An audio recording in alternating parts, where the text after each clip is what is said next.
Margaret drove her 15-year-old pickup truck through the iron gates of Pinewood Training Facility, the gravel crunching under worn tires that had seen better decades. The facility sprawled across pristine acreage, all glass and steel buildings, that gleamed like jewelry against the Montana skyline. Her truck looked like a rust stain on a wedding dress.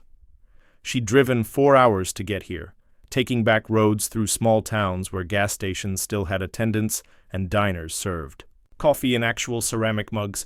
The invitation had come through an old contact, someone who remembered her from before everything changed.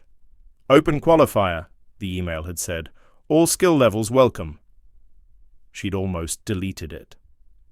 At the main entrance, a young man in tactical gear looked up from his clipboard with barely concealed amusement. His name tag read Derek in bold letters.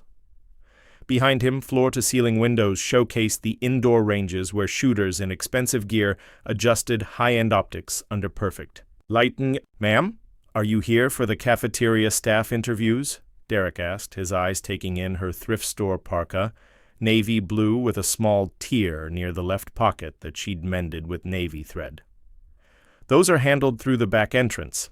"I'm here for the qualifier," Margaret said quietly, setting down her rifle case. The case had seen decades of use. Duct tape reinforced the hinges, and the handle was wrapped in faded cloth that had once been bright red. Derek's eyebrows shot up. He glanced at his colleague, a woman named Jessica, who was sorting through registration forms. Jessica looked up, took in Margaret's appearance, and bit her lip to keep from smiling. "The qualifier," Derek repeated slowly, as if she might not understand. "That's the advanced shooting competition." "Are you sure you don't mean the basic safety course? That's more appropriate for—" He gestured vaguely at her case, her coat, her gray hair pulled back in a simple ponytail. "I'm sure," Margaret said. Derek shrugged and pulled out a visitor badge.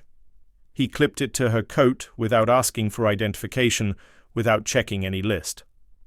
The badge said, "Visitor," in red letters, not competitor like the others she'd seen walking through the lobby.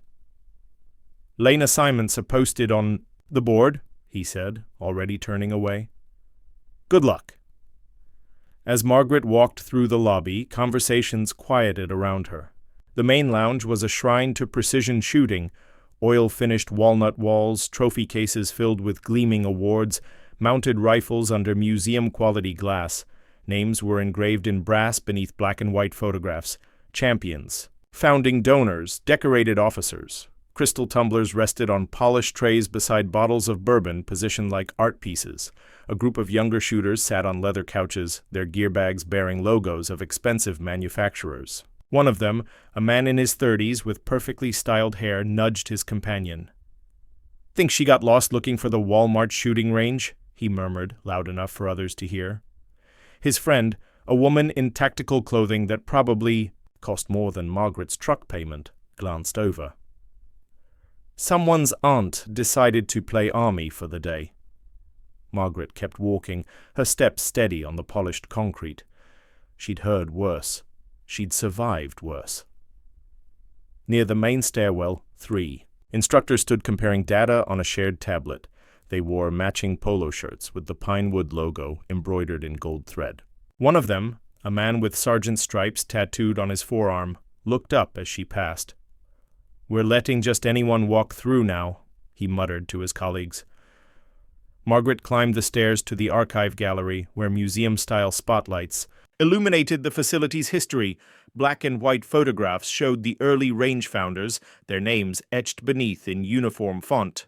A display screen flashed performance statistics in a silent loop.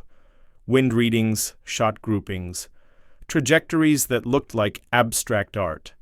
She paused at one section where a promotional banner covered part of the wall. The banner advertised an energy drink sponsor bolted directly over what looked like a brass plaque. Unlike the others that gleamed under the lights, this one remained hidden, forgotten. Upstairs, the long corridor leading to the viewing decks was lined with framed targets, nameplates, and clay pigeons preserved in resin like insects in amber.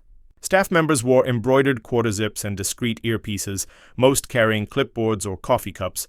None asked who she was. To them, she was already defined by the coat, the taped case, the silence that followed her like a shadow. At Chuck's, the end of the corridor, two shooters posed for a selfie. Behind them, Margaret's figure appeared blurred in the corner of the frame. One added a caption before posting, "Range Ghost caught on camera." From the deck above, a woman in a black tactical vest leaned on the railing and whispered to the man beside her, "She's still wandering around. Should we tell the range master?" "She'll probably leave when it gets cold," he replied. "Just don't.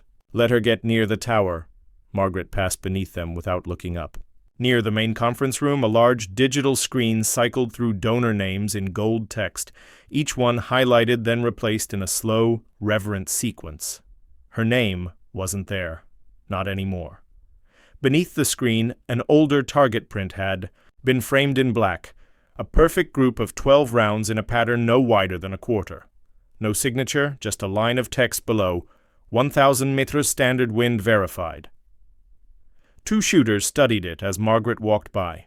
"No one's touched that record since 2015, one said. "Probably a fluke anyway." An older staff member brushed past her without apology, dropping a pen from his clipboard. It clattered to the floor, the sound sharp in the quiet corridor. He didn't notice. Margaret picked it up and handed it back. "Thanks," he muttered, taking it without looking at her face before turning away. She reached the final door at the end of the corridor. A sign read, "Authorized use only, Founders Range." No one stopped her. No one knew they should. In her coat pocket, a worn utility knife rested against her palm, but she didn't reach for it. Not yet. Tomorrow would bring the real test, and she intended to be ready. As she stepped back into the cold Montana air, Margaret allowed herself one glance back at the facility. Through the windows, she could see the shooters settling in for their evening practice, their expensive gear glinting under perfect lighting. They had no idea who had just walked among them, but they would learn soon enough. The competition lanes opened at dawn and Margaret arrived early, before the parking lot filled with luxury trucks and custom gun trailers.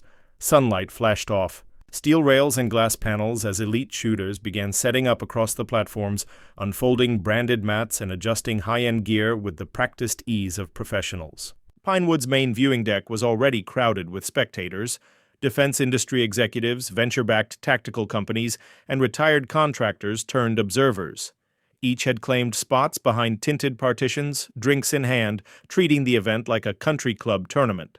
Custom rifles glinted like jewelry under the overhead lights. Margaret walked to the far-left station alone. Her mat was plain and unmarked, her coat folded neatly beside her boots.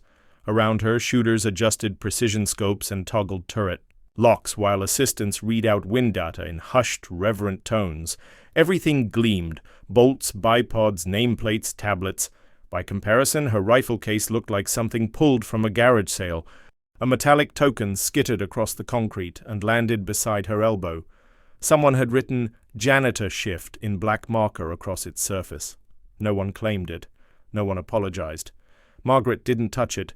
A shooter across from her, a young man with biceps that strained his tactical shirt, dropped into position with exaggerated theatrics, then rolled to his side and groaned for the crowd's benefit.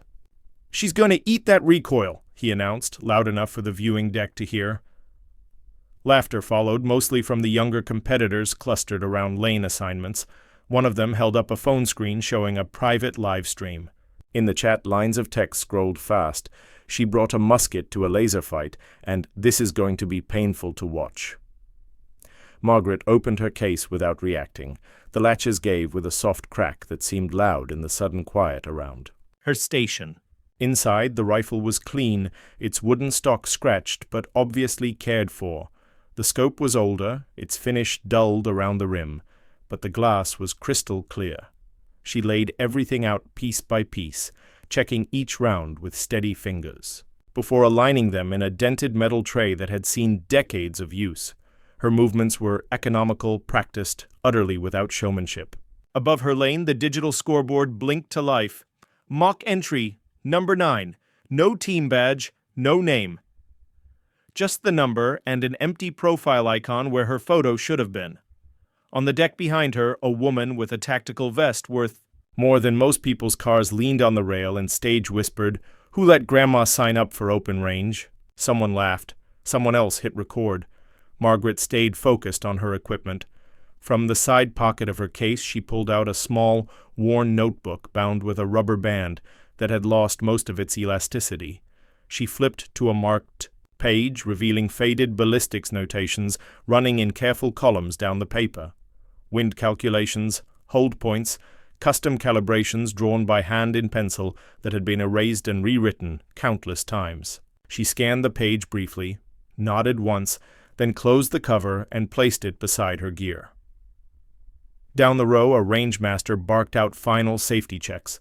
Assistants double-checked sensors while competitors made last-minute adjustments to their gear.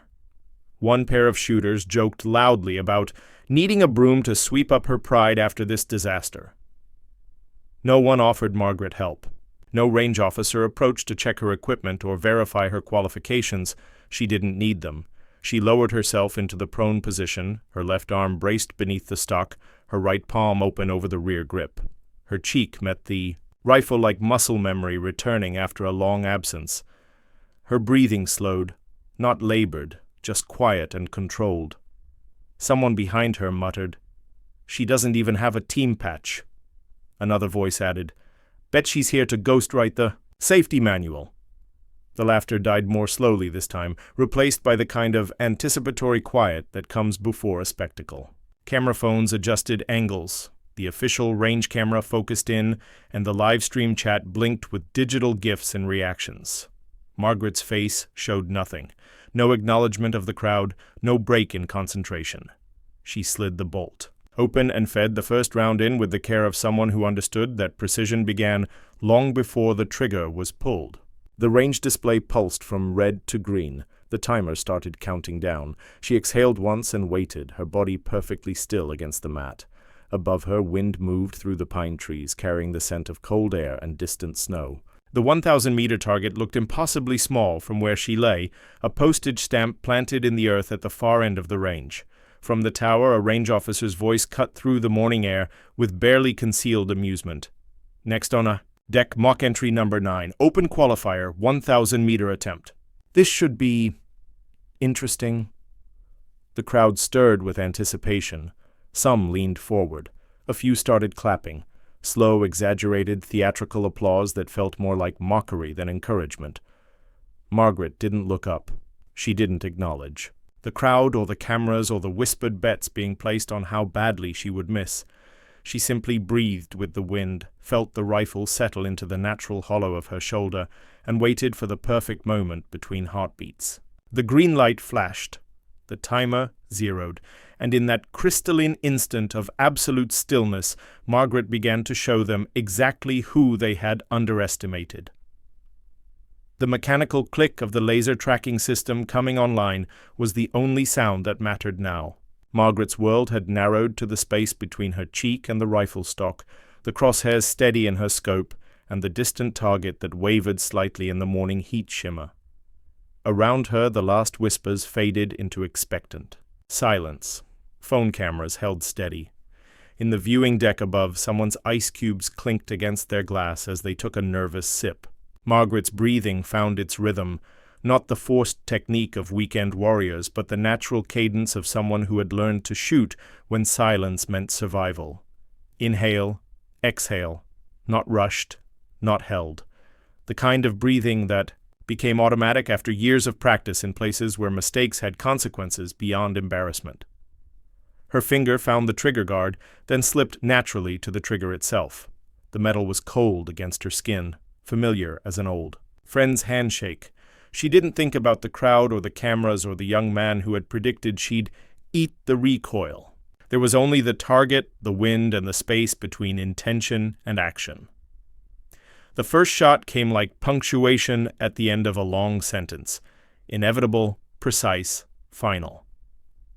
The sound was smaller than expected, not the thunderous crack that action movies promised, but a sharp, clean report that disappeared into the hills beyond the range almost before it registered. On the electronic target display, a red dot appeared instantly. Dead center. Perfect 10. The silence that followed was different from the anticipatory quiet that had come before. This was the silence of assumptions crumbling, of certainties suddenly uncertain. A few spectators leaned forward. Someone reached for their drink and set it back down without taking a sip. Margaret cycled the bolt with smooth efficiency, the brass cartridge ejecting in a perfect arc to land beside the others she would collect later, the second round seated with barely a whisper of metal on metal. Her body adjusted only enough to reset. The rifle stock found the same spot against her shoulder. Her cheek returned to the same position on the worn wood. She made one micro-adjustment to the scope dial. Nothing dramatic, just a single click that would be invisible to anyone watching. Then the breathing resumed, metered and calm, as if she were alone on a quiet hillside instead of under the scrutiny of cameras and skeptical eyes. The second shot followed the rhythm of the first. Same position, same breathing, same absolute stillness, broken only by the squeeze of the trigger.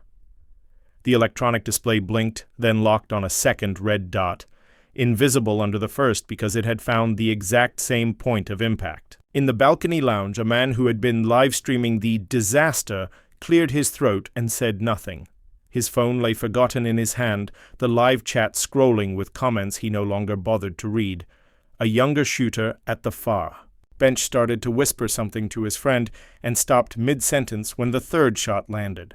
Another perfect 10, the grouping so tight it looked like a single hole punched through the target. The instructor who had joked about recoil leaned against the support column, his arms folding slowly across his chest, the coffee in his hand. Had gone cold, but he didn't notice. Margaret remained flat against the mat, unmoved by the growing tension around her. The fourth round slipped into the chamber with practiced ease. Her elbows didn't shift on the mat. Her shoulder held the same line against the rifle stock. Nothing in her breathing betrayed effort or excitement. The fourth shot cracked through the cold air with the same precision as the others. The grouping on the electronic display hadn't widened by so much as a hair. The tech running the scoreboard leaned toward his monitor, blinked hard, then blinked again. He reset the camera overlay system to confirm what his equipment was telling him. By the fifth shot, the dime-sized cluster on the screen began to pulse red with tracking indicators. The system was having difficulty registering individual impacts within such a tight group. A spectator near the edge of the viewing deck whispered, "Is that display malfunctioning?" Someone else shook their head slowly. No one had an answer that made sense. The staffer holding the printed leaderboard still hadn't written anything. His pen hovered over the paper like he was waiting for permission to record what everyone was seeing. Margaret fired the sixth round without pause, without ceremony, without acknowledgement of the growing amazement around her. The impact fell into the heart of the cluster with mechanical precision. By now, the scoreboard operator had stopped toggling between lanes. The display remained fixed on mock entry number 9, the red dots so perfectly aligned they looked like a single, pulsing beacon. The seventh shot landed with the same impossible accuracy. An instructor gripped the viewing deck railing, his knuckles white. He hadn't moved in 5 minutes. A young shooter near the ammunition table quietly began repacking his expensive gear, his confidence deflated by what he was witnessing. A woman in a branded tactical jacket pressed record on her phone but remained silent as if words might somehow break the spell. The eighth shot maintained the pattern. Perfect, impossible, undeniable. At the far end of the range, wind picked up a forgotten target marker and carried it toward the backstop. No one noticed. Every eye was fixed on the woman who had transformed.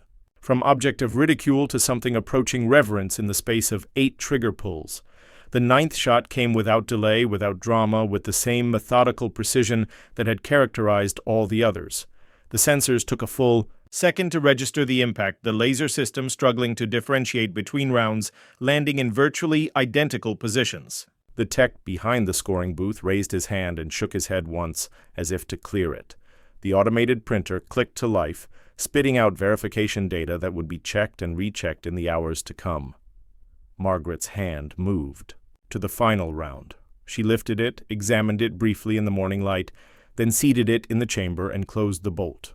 Her breathing deepened slightly, not from nerves but from the natural rhythm of someone approaching the completion of a familiar task. The crowd had stopped breathing entirely. No phones recorded now, no voices whispered commentary. There, was only the woman on the mat, the rifle that had become an extension of her will, and the target that waited 1,000 meters away. The 10th shot fired into absolute silence. For one heartbeat, there was no result on the display. Then the board updated, and the number that appeared seemed impossible. 100. Perfect score. 10 shots, 10 bullseyes, 0 deductions. The automated printer churned out the official verification. 100 points EO. No wind corrections applied, no equipment. Assistance. Confirmed and verified. Margaret opened the bolt and let the final cartridge case fall beside the others. She pulled her cheek back from the rifle stock and sat up slowly, her movements unhurried even now. Only then did she look at the electronic display showing her results. The grouping was so tight it looked machine-printed, a cluster of impacts that would have been impressive at 100 meters, let alone 1,000. Behind her, no one moved. A spectator lowered his binoculars with hands that trembled slightly. The instructor, who had made jokes about her appearance, turned away, one hand covering his mouth. Someone whispered her name, not mock entry number 9, but her actual name. Someone else wrote it down, but Margaret didn't speak, didn't confirm, didn't explain. She simply gathered her brass, folded her mat, and stood. The wind passed. Over the range again, quieter now, as if it understood what had just happened and respected the moment. As she walked off the line, Margaret left behind more than just an impressive score. She left behind assumptions, prejudices, and the comfortable certainty that skill could be judged by appearance. The scoreboard continued to glow with red digits. 100. Perfect. Undeniable. And in the silence that followed, everyone present began to understand that they had just witnessed something far more significant than an exceptional shooting performance. They had seen the moment when truth revealed itself, quiet and absolute and impossible to ignore. The silence stretched like a held breath as Margaret packed her equipment with the same methodical precision she'd shown throughout her shooting. The electronic scoreboard still displayed those impossible numbers, 100.2, perfect score, verified, and confirmed, but the woman who had achieved it moved as if the feat were unremarkable. At the base of the north wall, near the walkway where donor plaques lined the perimeter in neat rows, a figure emerged from the shadows. Retired General Robert Hayes walked with the quiet authority of someone who had commanded respect in rooms where lives hung in the balance. He wore civilian clothes, khakis and a polo shirt, but carried himself with military bearing that 20 years of retirement hadn't diminished. No one had seen him arrive. No one had announced his presence. He simply appeared as if the extraordinary shooting performance had summoned him from wherever retired generals went to watch the world change without them. Hayes paused in front of a section of wall that looked different from the others. Where? Polished brass plaques caught and reflected the overhead lighting. This area remained dark. A promotional banner hung across it, a standard vinyl advertisement for an energy drink company, bolted casually over whatever lay beneath. The general studied the bolts holding the banner in place, his weathered hands turning one of the wing, nuts with practiced ease. The banner came free with a soft sound of tearing adhesive, and he peeled it back like someone unwrapping a gift they'd been saving for the right moment. The plaque underneath was brass, like the others, but it had been dark for so long that few people remembered it was there. 3 lines of text, simple and unadorned, glowed under the restored light. Margaret Cole Design Lead, Founding Contributor Trajectory Systems, and Target Design. A sound rippled through the crowd, not quite a gasp, more like the collective intake of breath when understanding strikes all at once. The realization moved from person to person like electricity through water, connecting dots that had been scattered across years of forgotten history. On the viewing deck above, a man who had live-streamed Margaret's setup with mocking commentary lowered his phone. He didn't press stop. He simply let it hang in his hand, forgotten, as the implications settled over him like weight. The woman in tactical gear who had pantomimed collapse before Margaret's first shot now stood motionless at her bench. Her rifle remained untouched, her gloves half pulled on, the routine of competition forgotten in the face of revelation. Near. The control tower, the instructor who had joked about janitor shifts, pressed both palms flat against his desk. His mouth moved silently, as if he were trying to form words that wouldn't come. The coffee cup beside him had long since gone cold. One staff member reached for his camera with shaking hands. He fumbled it once, caught it again, then raised it slowly. Not to capture content for social media, but to document a moment that felt historic. The screen above the range still showed Margaret's final grouping, a red circle no larger than a thumbprint at the exact center of the 1,000-meter target. The system had verified it multiple times. The evidence was archived, undeniable, perfect.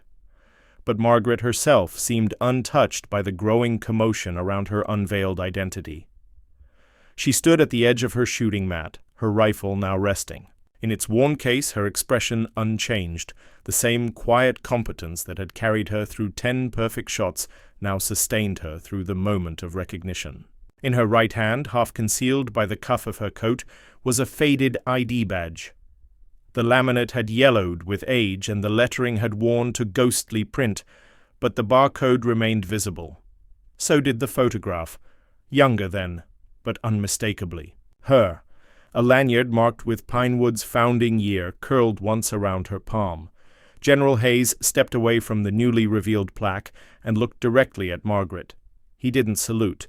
They weren't in uniform, and this wasn't a military ceremony. Instead, he gave a single nod, measured and respectful, the kind of acknowledgement that passed between professionals who understood the weight of true expertise. The gesture said everything that needed saying: recognition, respect, and perhaps a touch of apology for what she had endured that morning. Margaret returned the nod with the same quiet dignity she had shown throughout the ordeal.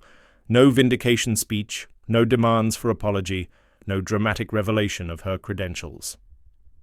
She had let her shooting speak for itself, and now she would let the truth stand without embellishment. The brass plaque gleamed under its restored lighting, reflecting not just the overhead bulbs but the faces of everyone who passed by to read it. Some stopped and stared. Others looked away, embarrassed by their earlier assumptions. A few pulled out phones to photograph the name, though whether from genuine interest or social media opportunism was unclear. Conversations began again, but they sounded different now, softer, more uncertain, weighted with the knowledge that they had fundamentally misunderstood what they were witnessing. The easy mockery was gone, replaced by something more complex and uncomfortable.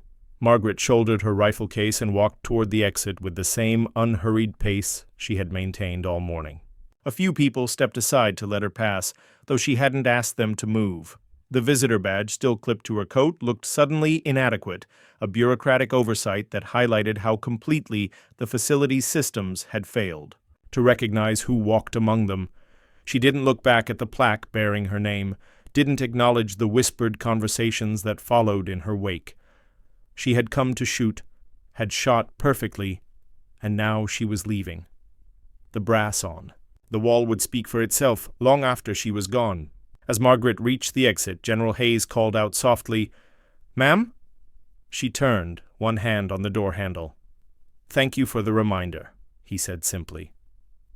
Margaret smiled, the first genuine expression anyone had seen from her all day, and stepped out into the Montana morning. The door closed behind her with a quiet click that somehow felt like punctuation at the end of a long, important sentence. Inside, the scoreboard continued to display her results. The plaque gleamed under its lights, and slowly, carefully, the people at Pinewood Training Facility began to reckon with the lesson they had just received about judgment, assumptions, and the quiet dignity of true expertise. The story would be told and retold in the days to come, but the woman who made it possible was already driving away, her 15-year-old pickup truck carrying her back toward the small towns and quiet roads where respect was earned through action, not advertising. By evening, the story had started to spread beyond the walls of Pinewood Training Facility. The live-stream footage, initially posted to mock an old woman with a duct-taped rifle case, now circulated with entirely different commentary. Video titles changed from "Range Disaster Incoming" to "Legendary Shooter Returns" as viewers shared and reshared the clips. Derek, the young man who had issued Margaret's visitor badge that morning, sat in his supervisor's office staring at a computer screen that showed social media metrics he couldn't quite believe. The facility's official social accounts had gained thousands of followers in a matter of hours, all asking the same questions. Who was Margaret Cole? Why hadn't anyone recognized her? How long had her contributions been covered by a corporate banner? "Walk me through the morning again," said Linda Morrison, Pinewood's operations director. She was a woman in her 50s who had built her career on attention to detail and crisis management. Right now, she looked like someone trying to calculate the scope of a public relations disaster. "She came in around 8, Derek said, his earlier confidence completely deflated. "I thought she was here for the custodial interviews. The way she looked, the coat, the beat-up rifle case." He trailed off, realizing how weak his reasoning sounded when spoken aloud. "You issued her a visitor badge without checking identification," Linda continued, consulting her notes. "Without confirming registration, without verifying credentials. She said she was here for the qualifier, but I figured she was confused.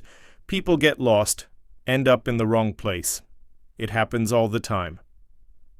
Linda pulled up the archived footage from the facility's security cameras. There was Margaret walking through the lobby while conversations quieted around her. There she was, climbing the stairs to the archive gallery, passing the covered plaque that bore her name. There she was, moving through spaces she had helped design, treated like an intruder in a building that existed partly because of her expertise. "The banner over her plaque," Linda said carefully. "How long has that been there?" Derek consulted his tablet. "Looks like the energy drink sponsorship was installed about 3 years ago. Standard promotional package. They pay for advertising. Space, we display their materials in high-traffic areas. And no one thought to check what was underneath? It was just wall space. I mean, who looks at old plaques anymore?" Linda rubbed her temples, feeling the beginning of what promised to be a significant headache. Through her office window, she could see the range where Margaret had shot her perfect score. The electronic displays had been reset for the evening, but everyone who worked at the facility was still talking about what they had witnessed. Her phone buzzed with a text from General Hayes. "We need to discuss Margaret Cole's treatment today, and her current status with the facility." That raised another uncomfortable question. Linda pulled up the employment and contractor database, searching for Margaret's name. The results were sparse, records from the facility's early years, then nothing. No current contact information, no consulting agreements, no indication that one of Pinewood's founding contributors had any ongoing relationship with the organization she had helped create. A knock at the door interrupted her research. Jessica, the receptionist who had been working beside Derek that morning, stepped in with a laptop tucked under her arm. "You're going to want to see this," Jessica said, opening the computer and turning it toward Linda's desk. The screen showed a forum dedicated to precision shooting, where Margaret's performance was being dissected by experts who understood exactly what they had witnessed. One post read, "I've been shooting competitively for 20 years, and I've never seen anything like this. 1,000 meters open wind, with equipment that looks older than some of the competitors. This isn't just skill. This is mastery at a level most of us will never reach." Another comment added context that made Linda's stomach sink. Margaret Cole designed the ballistic software that half these ranges use. If anyone was going to shoot a perfect score on a system, it would be the person who helped create it. "There's more," Jessica said, scrolling down. "People are posting old articles about her. Military service, competition records, technical papers she published. She's not just some retired shooter. She's basically a legend who disappeared from public view about 15 years ago." Linda stared at the screen, pieces of a puzzle clicking into place. Margaret Cole hadn't been a visitor to Pinewood Training Facility that morning. She had been a founder, returning to a place she had helped build, only to be treated like an unwelcome intruder by staff who had never bothered to learn their own organization's history. "Get me everything we have on file." "About the facility's founding," Linda said. "Personnel records, construction documents, design specifications. Everything from the first 5 years." As Jessica left to gather the requested files, Linda's phone rang. The caller ID showed a number she recognized. The facility's board chairman, calling from his home in Colorado. "Linda," came the familiar voice of Thomas Bradley. I've been getting calls all evening about some kind of incident at the range. Something about a perfect score and social media coverage. What exactly happened today?" Linda took a deep breath and began explaining the morning's events. As she spoke, she watched Derek through her office window, hunched over his computer and scrolling through comment threads with the expression of someone discovering that his casual dismissal of an elderly woman had been captured on video and shared with thousands of strangers. "So let me understand this correctly," Bradley said when she finished. Margaret Cole, who designed our targeting systems, came to our facility and was treated like a trespasser by our staff? That appears to be accurate, yes." The silence on the other end of the line stretched long enough that Linda wondered if the call had dropped. When Bradley spoke again, his voice carried the carefully controlled tone of someone suppressing significant anger. "Schedule an emergency board meeting for tomorrow morning. And Linda, find out how to contact Margaret Cole. We have some serious repairs to make." As Linda hung up the phone, she realized that Margaret's perfect shooting performance had been just the beginning. The real test was about to begin. Not of marksmanship, but of character, accountability, and whether an organization could face the consequences of forgetting its own history.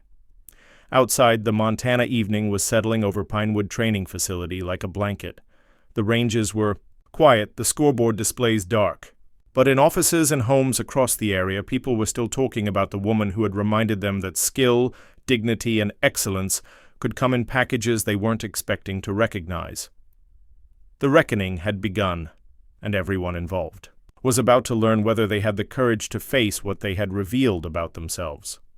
The Pinewood Training Facility boardroom felt different at 7 in the morning than it did during regular monthly meetings.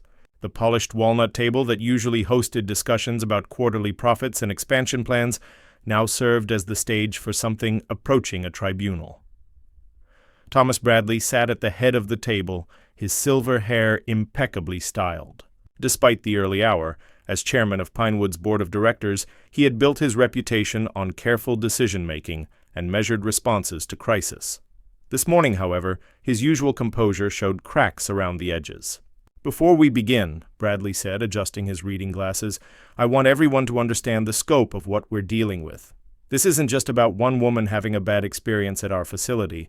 This is about fundamental failures in how we operate, how we treat people, and how we've managed our own institutional memory." Linda Morrison sat to his right, a thick folder of documents spread before her.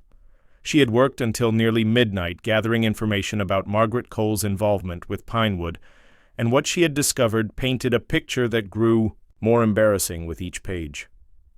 "The facts are straightforward," Linda began, consulting her notes.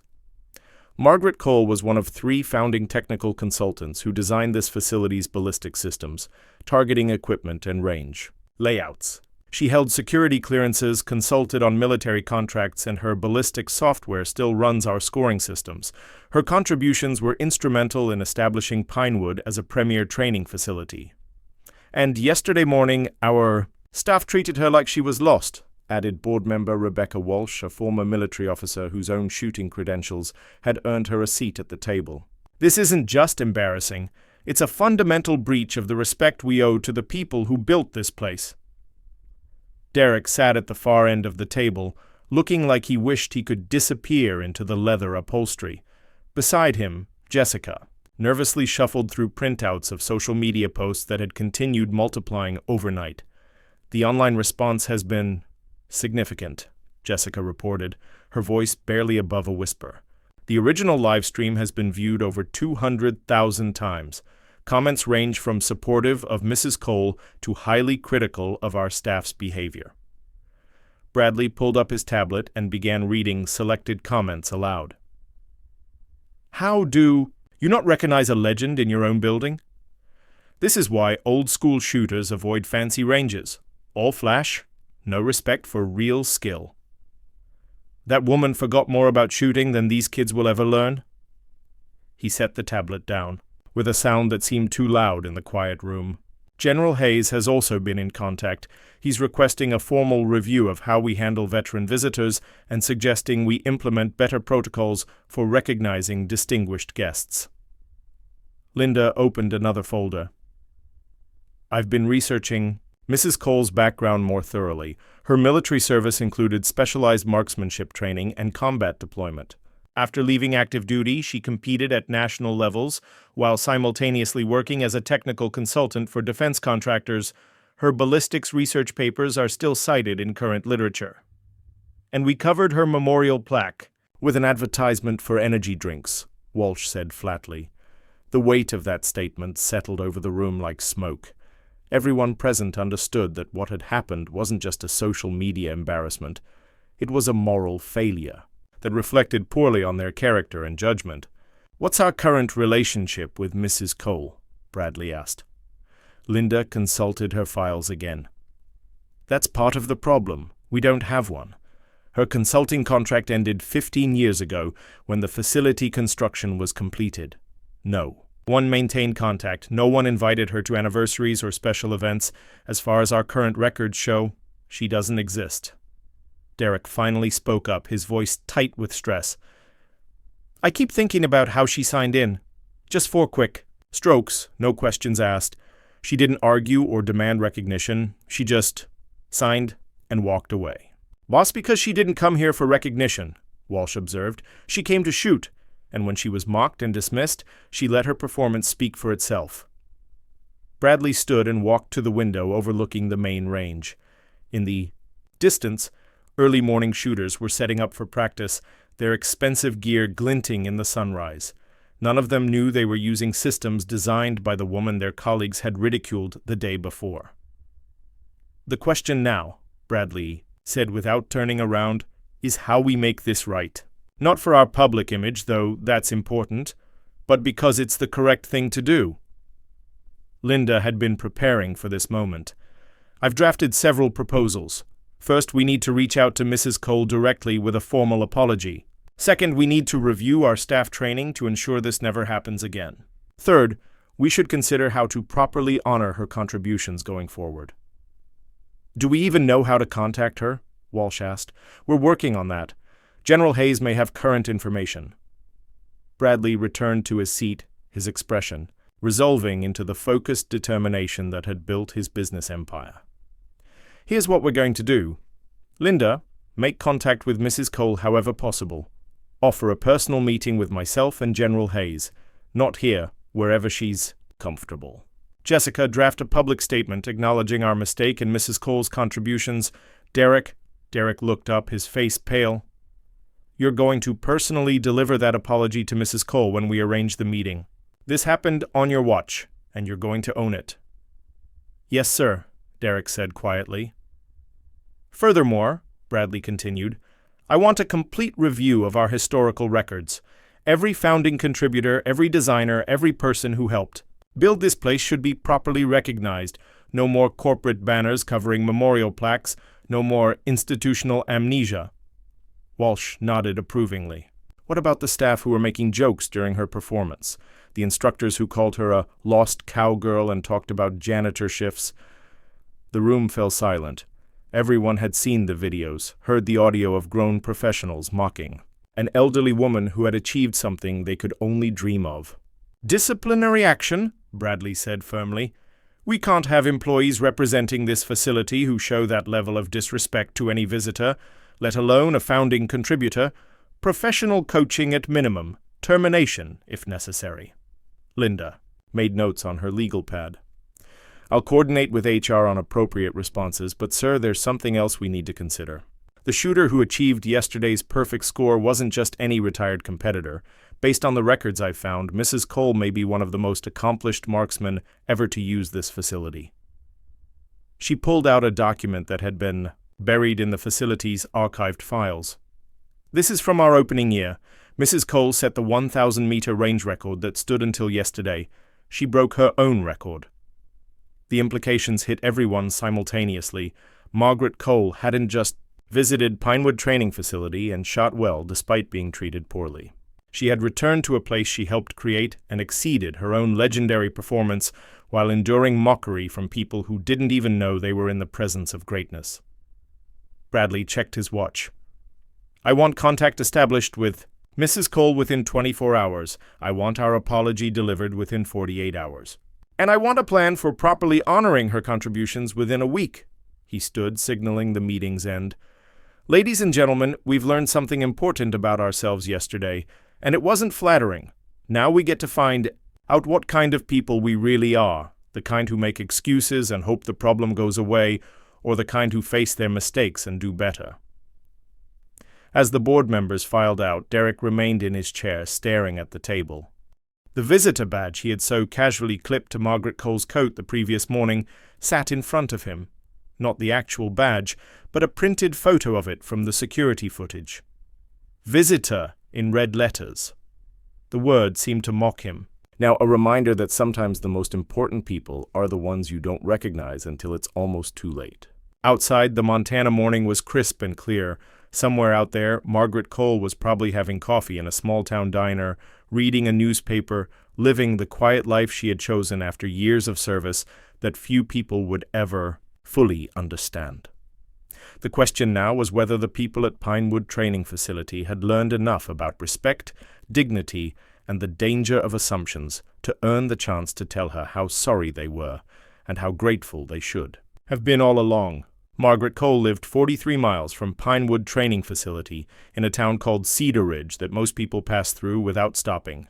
The kind of place where the hardware store still mixed paint by hand and the diner served coffee that could strip paint from a barn door. She had chosen it deliberately after retiring from public life, close enough to civilization for necessities, far enough away to avoid the complications that came with recognition.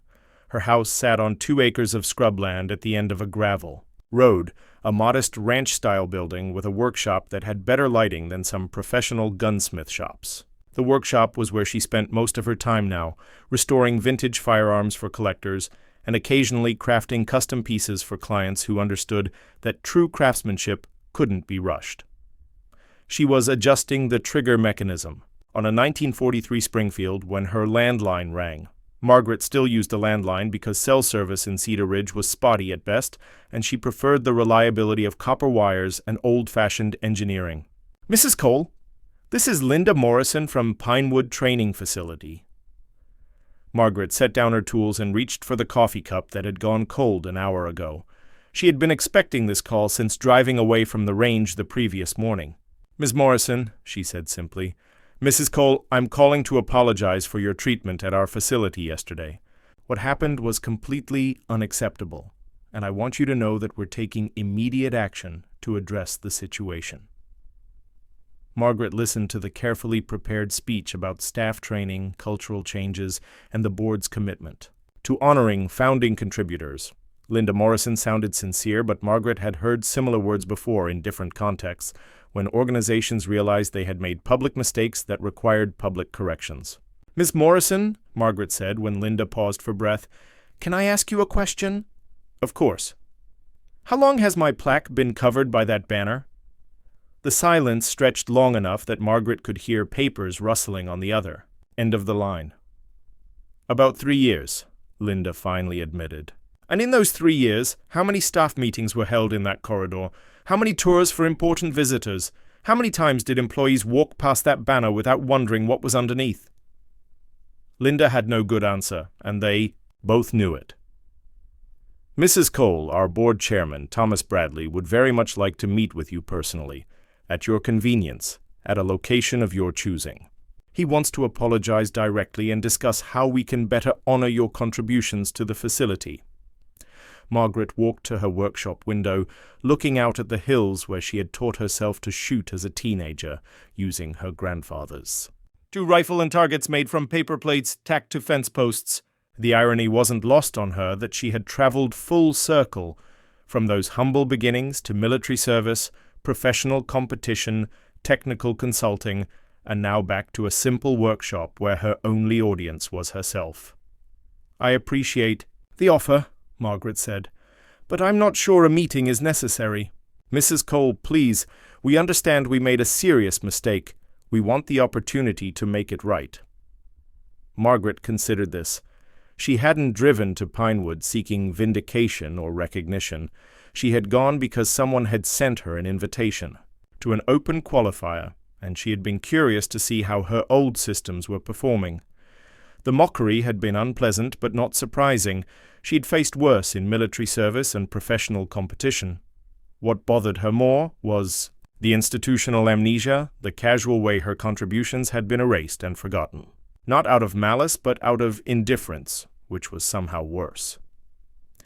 Ms. Morrison, let me ask you another question. When you researched my background for this call, what did you find? Military service, competition records, your technical consulting, work. The ballistic software you developed is still the foundation of our scoring systems. And after my consulting contract ended 15 years ago, any record of Pinewood maintaining contact, any invitation to anniversary celebrations or special events, any acknowledgement that I might have an ongoing interest in the facility I helped. Design? Again, silence. That's what I thought, Margaret said. You didn't forget me yesterday, Ms. Morrison. You forgot me 15 years ago. Yesterday was just when you got caught. The words weren't spoken with anger, just the quiet firmness of someone stating obvious facts. Linda Morrison was a professional who understood that some mistakes couldn't be fixed with meetings and apologies. You're right, Linda said finally. We failed you long before yesterday, but if you'll give us the chance, we'd like to do better going forward. Margaret finished her cold coffee and considered the woman on the other end of the line. Linda Morrison sounded like someone who genuinely understood the scope of the failure, not just its public relations implications.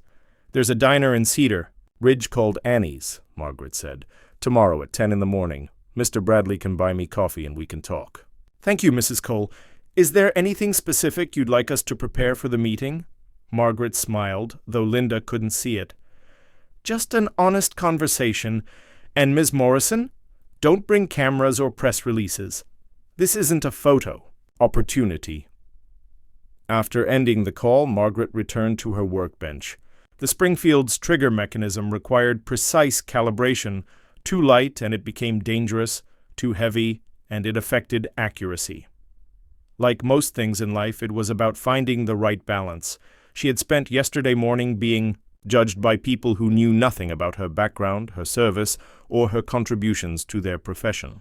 She had endured their mockery with quiet dignity, then demonstrated exactly who they had underestimated.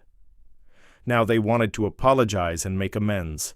Whether that was genuine remorse or damage control remained to be seen.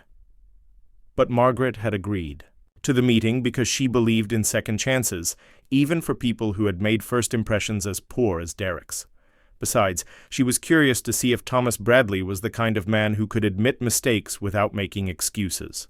In her experience, that was a rarer quality than exceptional marksmanship. Outside her workshop window, the sun was setting over the hills where she had first learned to shoot.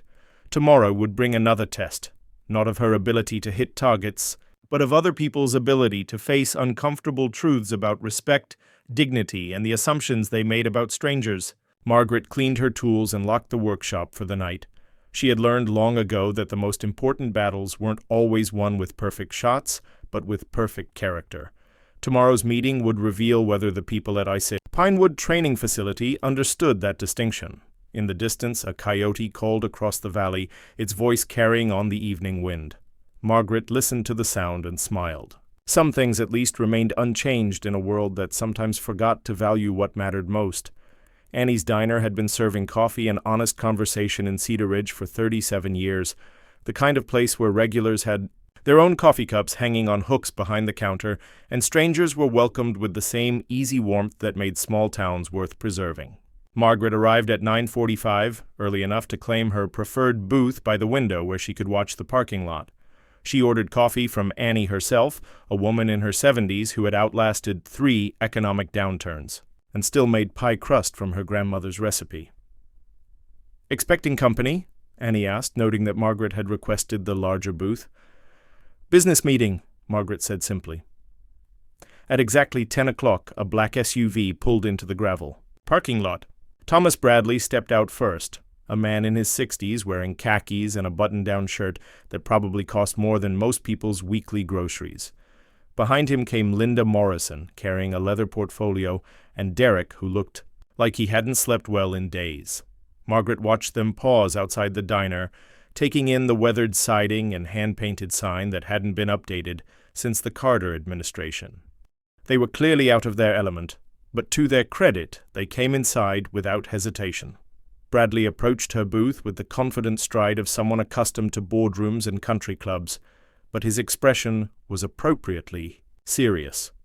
When he reached the table, he stopped and waited for her to acknowledge him. "Mr. Bradley," Margaret said, gesturing to the opposite bench. "Please sit." The three visitors arranged themselves across from her, Bradley in the center, Linda to his left, Derek to his right, looking like he was facing a firing squad. Annie appeared with coffee cups and a pot that had been percolating since dawn. "Coffee all around?" she asked cheerfully. "Please," Bradley said, then added, "Ma'am, could we have a few minutes for a private conversation?" Annie poured the coffee and retreated to the counter, though Margaret knew she would be within earshot if needed. Small-town diners had their own protocols for situations that might require intervention. Bradley wrapped his hands around his coffee cup and looked directly at Margaret. "Mrs. Cole, I want to start by apologizing personally for how you were treated at our facility. What happened was inexcusable, and it reflects poorly on our organization and our values." Margaret studied his face, looking for the telltale signs of a rehearsed corporate apology. What she saw instead was genuine discomfort, the expression of a man who had discovered something unflattering about himself and was struggling with the implications. "Mr. Bradley," she said, "I appreciate you driving out here, but before we discuss apologies, I'd like to understand something. How much do you actually know about my involvement with Pinewood?" Bradley glanced at Linda, who opened her portfolio and consulted several documents. "We've been researching your background since yesterday," Linda said. "Your military service, your competition achievements, your technical consulting work. We found records indicating you were instrumental in designing our ballistic systems and range layouts." "That's accurate," Margaret said. "What else?" "Your software still runs our scoring systems," Derek added quietly. "The same system that verified your perfect score yesterday." Margaret smiled at that irony. "Anything else?" The three visitors exchanged glances. Finally, Bradley spoke. "Mrs. Cole, I'll be honest, we should know more. The fact that we don't is part of the problem we're here to address." Margaret appreciated his candor. 15 years ago, when construction was completed, I submitted my final reports and moved on. I assumed Pinewood would continue to grow and evolve, training the next generation of marksmen and providing a facility that honored the traditions of precision shooting. She paused to sip her coffee, which was exactly as strong as it needed to be. "What I didn't expect," she continued, "was to return and find my contributions forgotten, my memorial plaque covered by advertising, and staff who treated me like an unwelcome intruder in a building I helped design." Derek flinched at the word intruder, but didn't interrupt. "Yesterday wasn't about my ego," Margaret said. "It was about respect for the sport, respect for the facility, and respect for the idea that skill and dedication matter more than appearances. Or age." Bradley leaned forward. "You're absolutely right, and I want you to know we're taking immediate action. The banner over your plaque has been permanently removed. We're implementing new staff training protocols, and we're reviewing how we recognize and maintain relationships with founding contributors." "That's a good start," Margaret acknowledged. "But Mr. Bradley, I need you to understand something. This isn't really about me. It's about the culture you've allowed to develop at your facility." She turned to Derek, who had been silent throughout most of the conversation. "Derek, yesterday morning when I arrived, what did you see?" Derek swallowed hard. "An elderly woman with old equipment who looked like she was in the wrong place." "And what did you assume?" "That you were confused or lost." "Based on what evidence?" Derek's voice dropped to barely above a whisper. "Based on how you looked. Your coat, your rifle case, your age." "Exactly," Margaret said. "You made judgments based on superficial observations without gathering any actual information. You issued me a visitor badge without checking credentials, without asking questions, without showing basic professional courtesy." She wasn't angry. Her tone remained calm and educational, like a teacher walking a student through a difficult concept. "The young shooters who mocked my equipment, the instructors who made jokes about janitor shifts, The spectators who filmed my inevitable failure, they all made the same mistake. They confused appearance with ability, equipment cost with skill level, age with competence. Bradley nodded slowly. How do we fix that, Mrs. Cole? Not just the policies and procedures, but the underlying attitude that created this situation? Margaret considered the question while watching traffic move slowly through Cedar Ridge's main street. A pickup truck pulled a horse trailer toward the ranching supply store. A teenager on a bicycle delivered newspapers to houses where people still read physical copies. Life moving at a pace that allowed for attention to detail and respect for the tradition. You start by remembering that excellence comes in many forms, she said finally. The best shooter might be driving a rusted truck and carrying a rifle held together with tape. The most knowledgeable instructor might be 70 years old and wearing clothes from a thrift store. The person with the most to teach might be the one who looks like they have the least to prove. She looked directly at Derek. You want to fix this? Train your staff to see people, not assumptions. Teach them to ask questions instead of making judgments. Help them understand that respect isn't something you give to people after they prove themselves. It's something you give because they're human beings who deserve basic dignity. Linda had been taking notes throughout the conversation. Mrs. Cole, would you be willing to help us develop that training? Your perspective would be invaluable. Margaret finished her coffee and considered the offer. Yesterday, she had been a forgotten founding contributor returning to a facility that no longer remembered her name. Today, she was being asked to help shape its future culture. I'll consider it, she said. But I have conditions. Name them, Bradley said immediately. First, this isn't about me becoming the poster child for your diversity efforts. I don't want photo opportunities or press releases about how you've learned to value senior citizens. Understood?